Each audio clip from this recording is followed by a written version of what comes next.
یہ ایک ایمان افروز اور فکر انگیز واقعہ ہے۔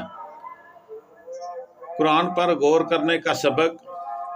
تحریر از محمد فاروق جلال۔ جذباتی اور اصلاحی انداز میں مسلمان بچوں اور بچیوں کو چاہیے کہ وہ صرف قرآن مجید کی تلاوت پر اتفاق نہ کریں بلکہ اس کے ترجمے اور تفسیر کے ساتھ اسے سمجھنے کی کوشش کریں۔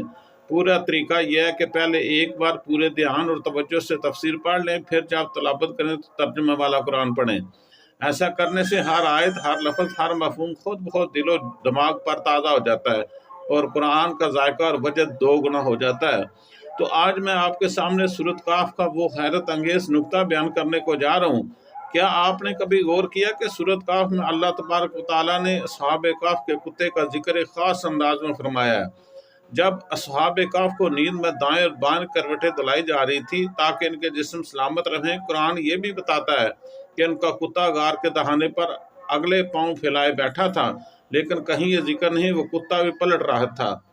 یہ سوال شاید ہم میں سے اکثر کے ذہن میں کبھی نہ آیا ہو، مگر ایک غیر مسلم جرمن سائنسدان کے دل کو اس نکتے نے ہلا کر رکھ دیا۔ وہ اس پر تحقیق کرنے لگتا ہے تو حیرت انگیز طور پر دیکھیں وہ کیا کرتا ہے۔ ایک دن وہ ڈاکٹر سفر میں تھا، ایک نوجوان مسلمان نے اسے قرآن مجید کا ترجمہ تحفے میں دیا۔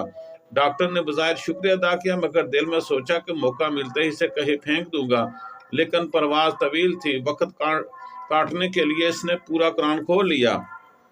پڑھتے پڑھتے اس کی نظر سورہ کاف پر جا ٹھہری۔ جب وہ ان آیات تک پہنچا جن میں اصحاب کاف اور ان کے کتے کا ذکر ہے تو وہ حیرت میں ڈوب گیا۔ صلو علی الحبیب صلی اللہ تعالی علیہ وآلہ وسلم۔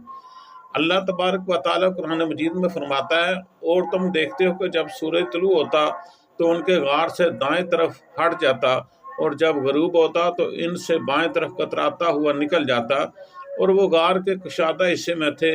یہ اللہ تبارک و تعالیٰ کی نشانیوں میں سے ہے۔ صلو علی الحبیب صلی اللہ تعالی علیہ وآلہ وسلم۔ اور اگلی آیت میں فرمایا گیا، اور تم یہ خیال کرتے ہو کہ وہ جاگ رہے ہیں حالانکہ وہ سو رہے تھے، اور ہمیں انہیں دائیں بائیں کروٹیں دلاتے رہے اور ان کا کتا غار کے دہانے پر اگلے پاؤں پھیلائے ہوئے تھا۔ یہ سورہ کاف کی آیت نمبر 18 میں اس کا ذکر ہے۔ آپ خود بھی قرآن پاک اٹھائیں اور اسے دیکھ سکتے ہیں اللہ تبارک و تعالیٰ نے اس کے بارے میں کیا کہا ہے۔ سورہ کاف کی آیت نمبر 18۔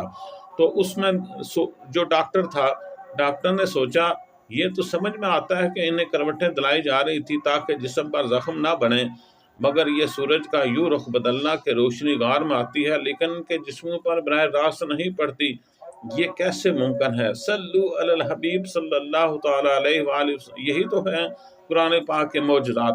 پھر وہ بولا، طبی طور پر ثابت ہے کہ اگر کوئی شخص طویل عرصے تک ایک ہی حالت میں رہے تو جسم پر زخم بڑھنے سے بچانے کے لیے ہلکی ہوا اور بالواسطہ سورج کی روشنی کی ضرورت ہے، لیکن براہ راست دھوپ نقصان دیتی ہے۔ یہ بات قرآن نے صدیوں پہلے بیان کر دی ہے۔ کتنا بڑا معجزہ ہے قرآن پاک کا۔ مگر اس کی حیرت یہاں ختم نہیں ہوئی۔ جب اس نے غور کیا کتا تو نہیں پلٹایا جا رہا تھا، پھر بھی 309 سال تک سلامت رہا، یہ کیسے ممکن تھا؟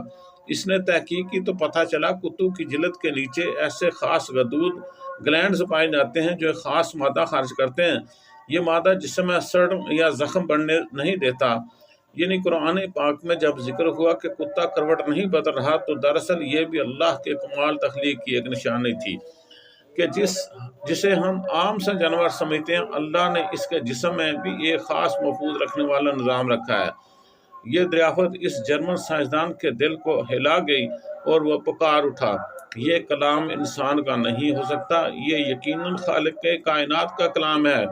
اور یہی لمحہ اس کے اسلام قبول کرنے کا سبب بنا اور اس نے پڑھ لیا لا الہ الا اللہ محمد رسول اللہ صلی اللہ تعالی علیہ وسلم۔ سبق: اللہ تعالیٰ نے فرمایا، یہ ایک بابرکت کتاب ہے جو ہم نے تم پر نازل کی تاکہ لوگ اس کی آیات میں غور و فکر کریں اور عقل والے نصیحت حاصل کریں۔ جس طرح دیکھیں جرمن والا جو تھا اس نے اس کا ترجمہ پڑھا، اس سے سمجھا، اس سے نصیحت حاصل کی۔ ہم روز قرآن پاک پڑھتے ہیں مگر غور نہیں کرتے۔ اگر ہم بھی تدبر سے پڑھیں تو ہر آیت ہمارے ایمان کو جھنجھوڑنے والی روشنی بن سکتی ہے۔